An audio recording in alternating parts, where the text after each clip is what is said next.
Hello. Well, I'm still here in my cellar, and if you see me as what looks like pushing buttons, then that's because I'm playing the video on my mobile phone while I talk about it.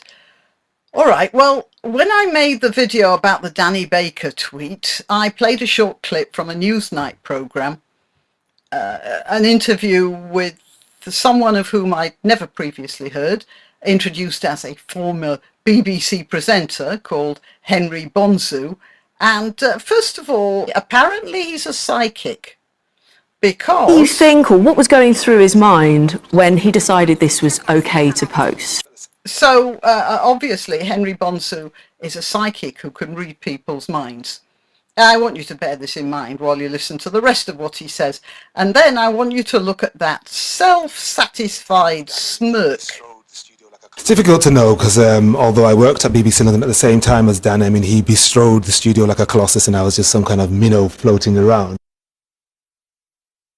Oh, is he happy? Gosh, is he happy? I've made it. The BBC want my opinion. Oh, I'm really in with the in crowd now. And then he quotes Shakespeare. BBC London at the same time as Dan, I mean, he bestrode the studio like a colossus and I was just some kind of minnow floating around. So we did Julius Caesar for GCSEs, did we? Yeah, I did it too. Everybody did it. And you and me and about 10 million other kids, mate. It's standard stuff. Anyway, if I were him, I wouldn't choose to quote Cassius. The full quote, by the way, is, "Why, man, he doth bestride the narrow world like a colossus, and we petty men walk under his huge legs and peep about." Nothing about minnows, by the way, but obviously he couldn't remember the rest. He just remembered there were small things under the Colossus's legs. Let's talk about Cassius. Cassius is a bitter man. He's eaten up with jealousy of Caesar. He uses any opportunity to do him down, mentioning that he saved Caesar's life once when Caesar got into difficulties when they had a swimming race in the Tiber and Cassius had to go back to rescue him. And he makes snide comments about Caesar's epilepsy, saying it makes him weak like a girl or something.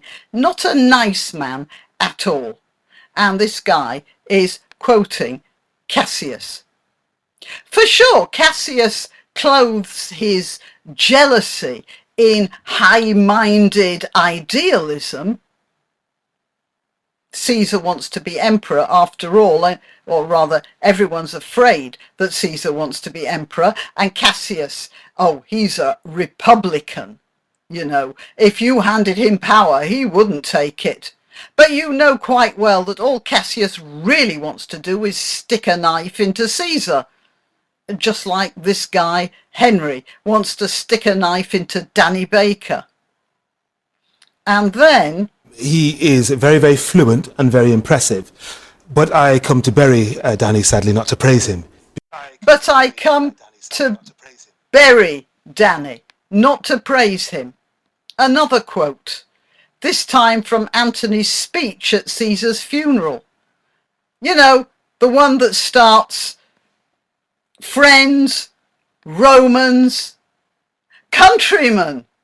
And the crowd are busy going rhubarb, rhubarb, rhubarb, because basically they don't want to hear what he's saying about Caesar. And then Antony says, lend me your ears, I come to bury Caesar, not to praise him. And they all shut up and listen, while Antony praises Caesar to high heaven, because Antony's a bit of a wily bugger as well. He doesn't want Cassius and his lot to gain control of the Roman Republic, but he knows that they wouldn't let him speak at the funeral if he made a big show of loyalty to Caesar. So he says he's going to make the usual funeral oration, nothing more than form, and then he makes a speech that whips the crowd up into a frenzy. So, quoting Antony, Henry, You're giving yourself away again for the conniving little manoeuvrer that you are. Because given how witty and clever he is, I think he knew what he was saying. Given how quick-witted he is, you think you really know what he was saying to you? Well, that's more than most people are capable of. I'm just astonished at your perspicacity. I think it was a form of dog whistle, telling his audience, and he's got a lot of fans, people who really love him in his style, that... Dog whistle. Oh yes, that's a very fashionable word, isn't it? So Danny Baker was saying something that only dogs can hear, or rather only racists can hear. Well, if that's the case, how come you could hear it, Henry? And just look at the look on that guy's face. What an arse. Really, truly, what a total arse. This is one of your colleagues, my friend, and all you can do is drip poison over him. Boy, oh boy, you must have lain awake at night trying to think of ways to bring that man down while you were being a minnow under his colossal legs. And now this is your chance, isn't it? Well, it's true. I don't know what he said about other royal babies, but I'm willing to bet it was something cheeky. Because his explanation that he would have said this about any royal baby, or even Boris Johnson's child, needs testing. Where are those pictures? When William and Kate had their 1, 2, 3 children, did he say the same thing about any of their babies? No, he didn't. Which leads me to think it's implausible. His explanation is as implausible as the one given by Roseanne Barr when she tweeted a picture of Valerie Jarrett, Obama's former advisor, next to a picture of Planet of the Apes. So now he brings in Roseanne Barr. Something completely unrelated to this matter. It was another cack-handed tweet, but whatever it was, whatever its meaning, it's absolutely nothing to do with the present case. But you can see our Henry is keeping a tally of insults, isn't he? So he can wheel them out whenever necessary. And then there's this. He may now be saying what he was in his mind was not racist, but I don't understand where he can get that from. He's a very clever guy, very witty. As one of his former colleagues said today, he's either a fool or he's racist, and he's certainly not a fool. Okay. Quoting another colleague, not himself, by the way, if you notice. He's either a fool or he's racist, and he's certainly not a fool. Well, I didn't know we had only a choice of two there. I mean, the possibility that there was something else, thoughtlessness, pressure of time, an idea that the royal baby business is just a circus designed to feed us pap while big issues go unremarked. Couldn't be any of those, could it? Anyway, as a matter of fact, I'm not making this video specifically to discuss what Rorschach pictures this guy is conjuring up out of the Baker tweet. What I want to point out is the aptness of his quotes, because at the back of his mind there's obviously some residual stuff.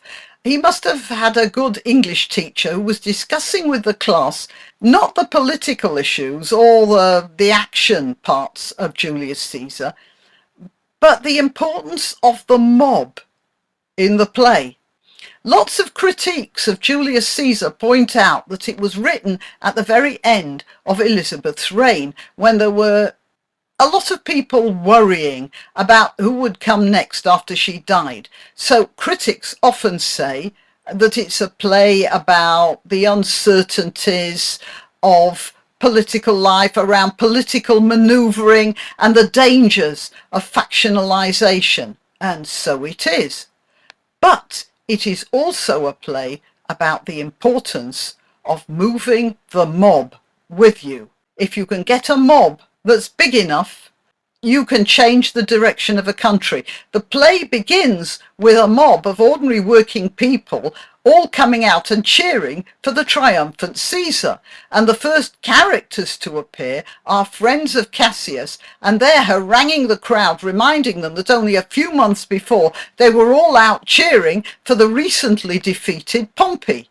After Caesar was assassinated and everyone was shouting Cassius's name, things looked bad for Antony until he turned the mob around and got them on his side, to the extent that Cassius and Brutus have to do a runner and get their armies ready.